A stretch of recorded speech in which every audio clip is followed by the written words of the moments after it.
Hello, everyone, and welcome back to the Football Chuggu Podcast. My name is Thomas Durning, and today I am joined by my co-host, Pearse McLaughlin.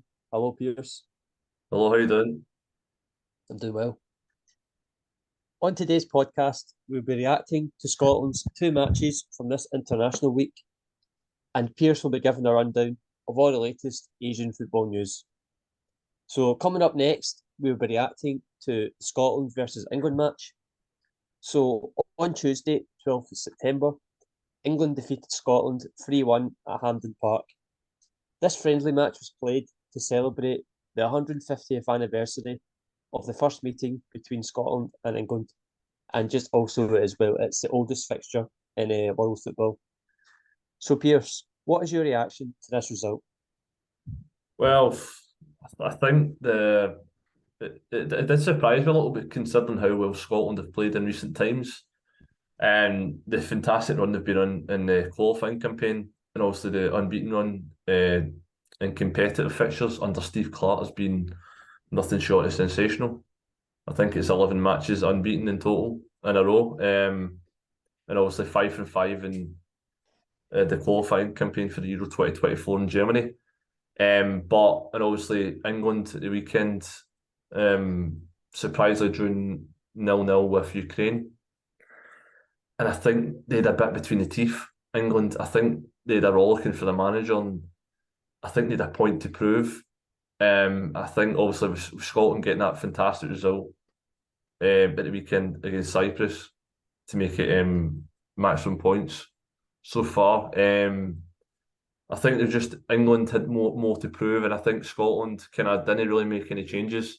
And I think players just looked tired and they looked off it from the get go. And I think England, in the end, showed their class. I think they just kind of you can see why a lot of the players in the England's team set up play for like European giants like Manchester City, Real Madrid, etc. The list goes on. Like you can see why they're worth hundreds of millions of pounds of talent. And it's sad to see, but it's just it was there was a clear golfing class yesterday. I think the England team it was like an exhibition match at times. I think they just passed the ball around for fun, and Scotland, like they say, they always work tirelessly, put their heart in the sleeve, and no, but I think England just kind of showed their class in the end, and they ran out of comfortable winners. Yep. Well, obviously, just before this match started, the atmosphere was amazing. It was quite interesting to see the two national anthems, which was pretty interesting. But in terms of the match as a whole, uh, I just think for Scotland it was just a step too far. Last night, Scotland have been on an amazing run of form. They've had such a brilliant time of it so far in terms of victories and stuff. But last night, I think was the match to see where Scotland are as as a team, and it quite last night showed that there is still a bit to go. Obviously England are one of the top nations in the world. They're ranked in the top five in world football, and they kind of showed that last night, especially in the first half for England. Thought they were really, really good in the first half. You know, right from the get go, they controlled the ball. You know, passed it around really well, one touch, two touch. Scotland just couldn't get into the match at all, really, in that first half. They just couldn't get up the pitch. Every time Scotland won the ball back, England were just quickly, retrieving it again. And, you know, uh, England probably did deserve to lead in the first half. The second goal was lucky because Robertson makes a bad mistake, you know, but, in the end, at the end of the day, England did deserve to win the match, and there is a golfing class at the moment. We are both Scottish, so I don't know about you, but it does hurt me to say that, but it's true. Like it is true. Um, you know, but yeah, I deserved England won, and uh, you know, obviously disappointing for Scotland and the Scotland fans as well. So the man of the match from the match last night was awarded to Jude Bellingham. So Pearse, how impressive do you think he was against Scotland? I thought he was head and shoulders above the rest. It's hard to think he's only 19, 20 years of age. And you can see why Real Madrid have paid that much money for him. He started like a house on fire over in Madrid, 5 goals in 4 games. And he just has a maturity about his game. Over 6 foot, he's box to box, he can run, he's confident in the ball, he can beat in a half turn, he's strong physical, he likes a tackle, and he's a goal for it. He's like a modern day kind of like a Frank Lampard or a Steven Gerrard, that type of player that's box to box, arrives late, and he can ride a tackle, and even though he's probably one of the youngest players in the squad for England, he's probably one of the go-to men in terms of creativity and just kind of making things happen for them. And you seen that last night with the third goal for Harry Kane. Literally, he gets the ball, he's back to goal, turns Christie, and then he plays an inch perfect pass through to Harry Kane, who makes no mistake. But yeah, no, I'm not surprised considering how well he's done at Dortmund and at Real Madrid, and it's just the early days there. But no, you can see why the teams he's highly sought after in terms of he was wanted in the Premier League by most of the top clubs at Liverpool, Manchester City, Chelsea, and obviously now he's playing for one of the biggest clubs in the world in Real Madrid, and he's thriving, and you can see he handles the pressure, but he looks humble as well, which is a great trait to have. And no, I think the future looks bright for him, and he's thoroughly deserved man of the match, in my opinion.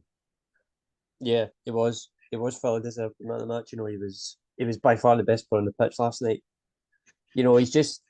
I mean, for someone that's only 20 years old, he looks like he's been playing football for 20 odd years. He's just so mature for his age. Also got a goal and an assist last night.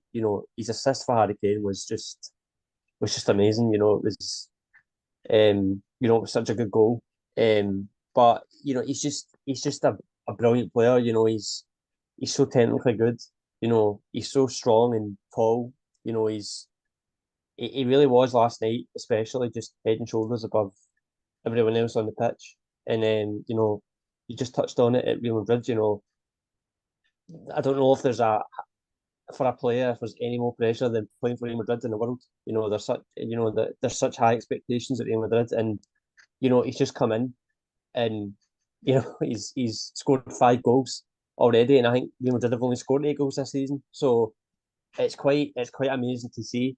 Um, you know, for England especially, it must be so exciting to have a player of that quality, and especially the fact that he's so young.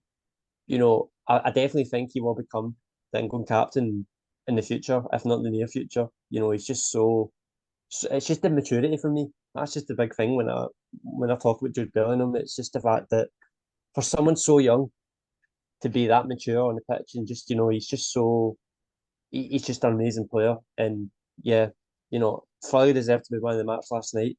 Um, and yeah, but disappointing overall.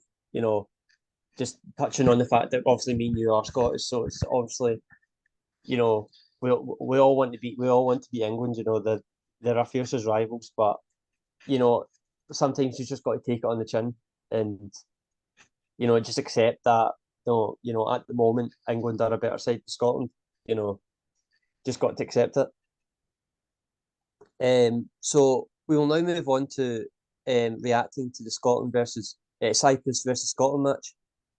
So on Friday, the 8th of September, Scotland defeated Cyprus 3-0 in the city of Larnaca. So goals from Scott McTominay, Ryan Porteous, and John McGinn were enough for Scotland to make it 5 wins from 5 in the Euro 2024 qualifying group stage. So Pearse, what is your reaction to this result? Phenomenal result and performance. It was surprising to see Scotland score so early and then add a second so quickly, and then obviously had the game sewn up by half time. And obviously, it's great to see a Scottish player at the top of the European qualifying goal scoring charts in Scott McTominay. Considering the talent is out there like Harry Kane, Cristiano Ronaldo, Rasmus Højlund, to name a few. But no, I thought it was a thoroughly professional performance. Didn't allow Cyprus, many clear-cut opportunities, more kind of shots from distance that they had. I don't think Angus Gunn was really tested that much. And obviously, when called upon, the defence and goalkeeper stood resolute. And no, getting the goals, the 3 goals in the first half was key. That way, just kind of see the game out, be comfortable, just keep possession. And I think Scotland executed their game plan brilliantly. And it's great to see John McGinn getting back to the score sheet as well, because he's become quite a talisman as well for us in recent times. And no, thoroughly professional performance, and great to see another victory and a step closer to Germany in 2024.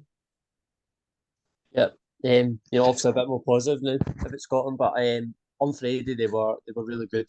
The first goal that they scored, I think, was in the first 5 minutes. Scott McTominay again, ridiculous the amount of goals he's scoring for Scotland at the moment, but he got us the goal, which kind of calmed everything down, and that first half especially, they went 3-0 up in the space of half an hour, and I was thinking at that point that this could be any score. Scotland were just so comfortable, and in that first half, they were so on it. They were passing the ball around really well. Cyprus just couldn't get near Scotland in that first half, and then the second half, the game kind of it died down a bit. There was no real flow to the game. I think Scotland, they were just happy to sit on that 3-0 lead, and I think Cyprus were just kind of they just set up in a defensive block, just hoping that they don't concede any more goals. But it was, it was a brilliant performance in Scotland, and you know, going into this international break, I think majority of Scotland fans would have said that the Cyprus game was more important than the England game because of the fact that the Cyprus game had more on it in terms of the fact that it was a qualifying match, whereas the England match was a friendly match. And I think the game on Friday for Scotland was quite a crucial one. Uh, obviously, Spain are, they've hit form now. I think they scored 7 goals against Georgia. They scored 6 goals last night. So Spain are right back in this qualifying group stage. But obviously against Scotland, they pick up the 3 points, 5 wins from 5, 15 points. It's the perfect return at the moment. Funnily enough, Scotland could have qualified last night during England match. If Norway and Georgia drew that match, Scotland would have qualified, but Norway won. So Scotland aren't there yet. But I was just going to go into that. Obviously they do have 15 points now, Scotland. Do you think they'll qualify for Euro 2024? I think it's not an if, it's when kind of. I think Scotland have just been in that great form. Although we do have a difficult away tie to Spain, who will be, like you said, they're hitting top form at the moment. But the fact is they're beating cities that they should be expecting to beat. Let's not kid ourselves on. Georgia or no great team considering the talent pool that Spain have got. So they should be winning that sort of game. But the fact is, look what happened to the team at hand, and Scotland humbled them because they thought they could field a second string side. But they will be gunning for revenge in the return fixture. And I do expect that to be a difficult game for Scotland. But like you say, we've got Georgia still to play again, and we've got Norway at home. So you can expect Scotland to potentially not pick up anything in Spain, but you could potentially win. You could potentially get another 6 points in Norway and Georgia, and actually all but secured qualification. And I do expect Scotland to get 6 points from Norway and Georgia, but I think if you get something from Spain, phenomenal. But it's going to be a really tough ask, especially in the heat. And the fact is, they'll be wanting that revenge after the last time because, like you say, a lot of the Spanish players are rattled, especially Rodri, which was great to see. So a positive for Scotland. No, I do think Scotland will qualify, and like I say, it's just going to be when, not if. Yeah, I mean, I think they will qualify, but I'm not going to be. You sound so confident. I'm not going to be as confident because you know, they're only 2 points away. they only need two more points. Obviously the next game, Spain away, which is going to be it's going to be really difficult. They seem to have hit form right now. I think that's 13 goals in 2 games they've scored. Okay, they've only played Georgia and Cyprus, but that's going to be a difficult game for Scotland. I'm just one of these people. I just want Scotland to qualify as soon as possible. Um, Well, great I start think as they will well from. qualify. We've only conceded 1 goal in the qualifying, and that was a penalty for Haaland. So Yeah, absolutely. They've been, exactly. So defensively, they've been brilliant in this qualifying group stage. It's just, right now, it's quite weird because, right, if you'd have told me before the England game if Scotland would qualify, I'd be more than confident. But just because of the England result, I'm a bit still a little bit deflated. But, uh, you know, seriously, but I do think Scotland will qualify. 3 more games. They've got Spain away, Georgia away, Norway at home. I think Georgia away, I think Scotland are more than capable of going there and getting the result. And I don't think Georgia have got any chance really anymore of getting to Euros now. So I think they will. I think they'll do it, Scotland. It'd be amazing if they could do it in the next match, which would be Spain away from home. That'd be amazing. But I do think they'll qualify. And when they do qualify, we will talk about it. And it'll be amazing to see them in Germany next year. So for the final part of the show, Pearse will now give his Asian football roundup. yeah, so obviously the top international break, so there was postponement of fixtures the world over. So Japan played 2 matches, and I think probably one of the most important fixtures was the first match, which was on Sunday, the 10th of September, which was a great day because it was my birthday. So they played Germany, and they destroyed them 4-1. And some of the football at times was scintillating. And obviously, I think one of the standout players was probably Junior Ito on that right flank, and caused Germany all sorts of problems. And it resulted in Hansi Flick losing his job at Germany. And that's the first time it's ever happened in the history of the German national team. So that is an important fixture. And obviously, it was in Germany as well. So massive upset there. And then obviously, but it was no surprise because Japan that's the second competitive fixture second fixture in a row that they've beaten Germany. They beat them in Qatar. And obviously, they followed up on Tuesday night where they played Turkey and Belgium, and it was a 4-2 win. They were 3-1 up at half time. Could have been a lot more, and then the second half, Turkey brought on all of their key players.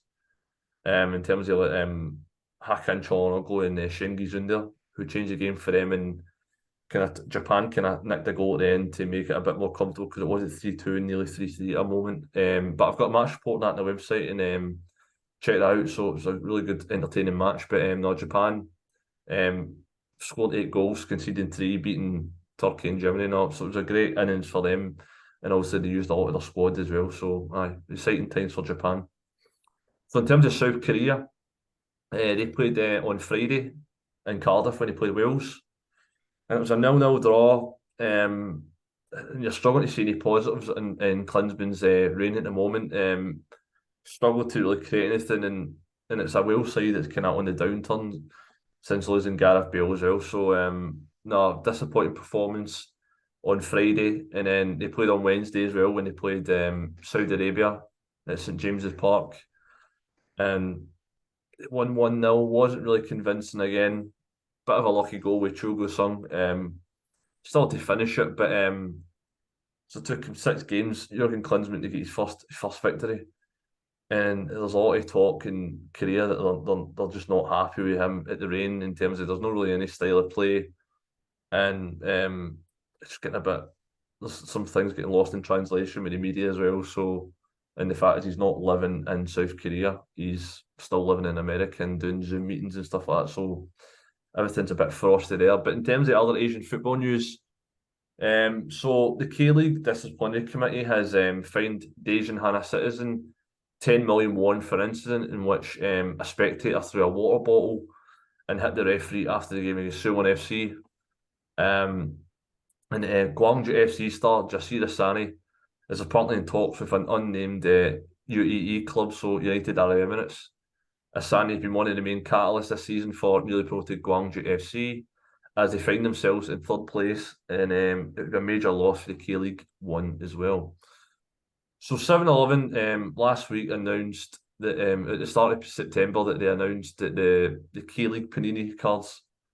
So within the first 6 days, they've sold more than 700,000 packs since its release, and so Panini also plans to release the hobby collection this month, which is rarer and more expensive than the retail collection currently on sale. So this is where they'll release like icons and legends of the league. So that's kind of exciting times for the fans to grab Panini cards. So Vissel Kobe have approached free agent Joshua Gilvergue with a 2-year contract. The French midfielder, who's currently training in France, will carefully consider options before giving his response. So he's a midfielder that's played for Wolfsburg and Atletico Madrid. So he's at the twilight of his career, but no doubt he's still got a lot to offer. And I think it'd be a massive coup if Vissel Kobe can bring him in alongside, obviously, Juan Mata that they announced last week. So South Korean and Bayern Munich central defender Kim Min-Jae has been named as a nominee for the Ballon d'Or. Kim Min-Jae is the very first Asian defender to be nominated for the Ballon d'Or. It goes to show his hard work and ability haven't gone unnoticed for South Korea and Napoli and his new employers, Bayern Munich. And also the KFA have announced that South Korea will play a friendly against Vietnam at Suwon World Cup Stadium on the 17th of October. And that's all your latest Asian football news. Thank you, Pearse. And thank you, everyone, for listening to this episode of the Football Chuggu Podcast. This podcast will be available to listen to on the Football Chuggu YouTube channel and also the Football Chuggu website.